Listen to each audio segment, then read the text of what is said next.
বিসমিল্লাহির রহমানির রহিম। আসসালামু আলাইকুম। শুরু করছি 101 প্রশ্ন উত্তরে রমজান ও সিয়াম। আজকে প্রশ্ন 3 নাম্বার। সৌদি আরবের সাথে আমরা কি রমজান শুরু ও ঈদ পালন করতে পারব? এ ব্যাপারে দুইটি প্রসিদ্ধ মত রয়েছে। প্রথম মত হলো প্রতিটি দেশ নিজেদের চাঁদ দেখে রমজান শুরু ও ঈদ করবে, কারণ চাঁদ উদিত হওয়ার স্থান ভিন্ন ভিন্ন হয়। তাদের দলিল হলো আবু হুরায়রা রাদিয়াল্লাহু আনহু হাদিস, তোমরা চাঁদ দেখে সিয়াম রাখো এবং চাঁদ দেখেই ঈদ করো। আবদুল্লাহ ইবনে আব্বাস রাদিয়াল্লাহু আনহু এর প্রসিদ্ধ হাদিস। কুরাইব থেকে বর্ণিত উম্মু ফজল রাদিয়াল্লাহু আনহু তাকে শামে মুয়াবিয়া রাদিয়াল্লাহু আনহু এর নিকট প্রেরণ করেন।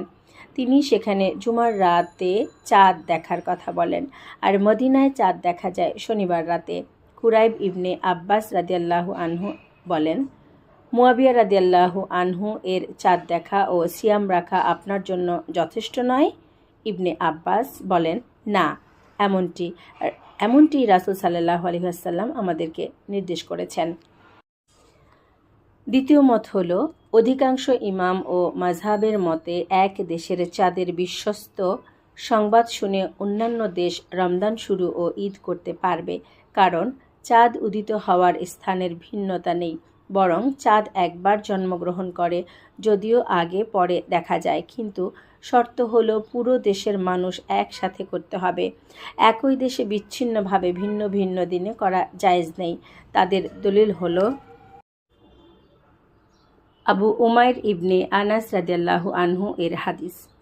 মদিনার একটি ব্যবসায়ী কাফেলা দিনের দ্বিতীয় ভাগে এসে নবী সাল্লাল্লাহু আলাইহি ওয়াসাল্লামের নিকট সাক্ষ্য দিলেন যে তারা গতকাল সন্ধ্যায় শাওয়ালের চাঁদ দেখেছে।